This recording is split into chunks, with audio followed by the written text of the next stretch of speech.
रसूलिहिल करीम, अम्मा बाद। नाज़रीन मुहतरम,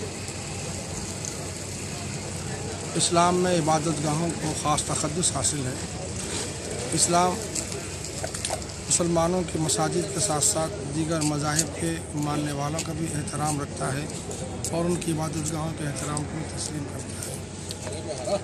इसलिए हिंदुस्तान एक ऐसा मुल्क है जो कसीरुल मज़ाहिब है, जहाँ मुख्तलिफ़ मज़ाहिब के मानने वाले रहते बसते हैं, शीर व शकर बनकर एक साथ मोहब्बत रखते हुए रहते हैं।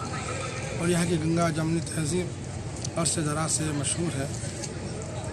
लेकिन इधर चंद दिनों से जो नफ़रत की हवा फैलाई जा रही है, उसकी वजह से आपस में दीवारें खड़ी हो गई हैं। और सबसे बहुत बड़ा सानिया जो है बाबरी मस्जिद की शहादत का है।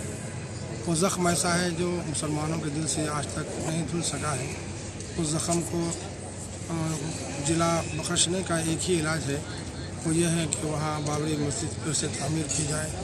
और जिन लोगों ने बाबरी मस्जिद को शहीद किया है और उसको शहीद करने के मुजरिम हैं, उनको कैफर किरदार तक पहुँचाया जाना चाहिए। क़ानूनी तौर पर उन पर गिरफ्त होनी चाहिए और फिर बाबरी मस्जिद वहाँ शहीद की जानी चाहिए, वहाँ बाबरी मस्जिद दोबारा तामीर की जानी चाहिए।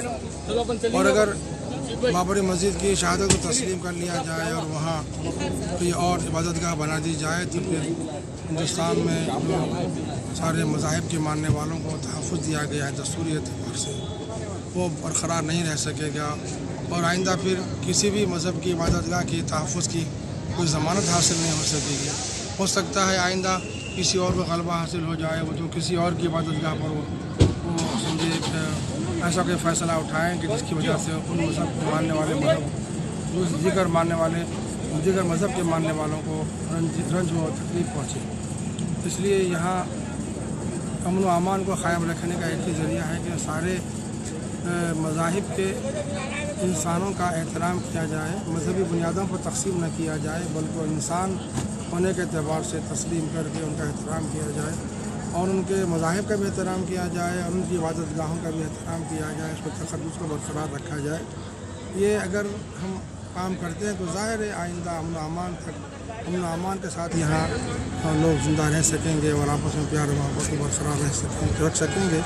वरना अगर इस तरह गैर क़ानूनी कामों को गैर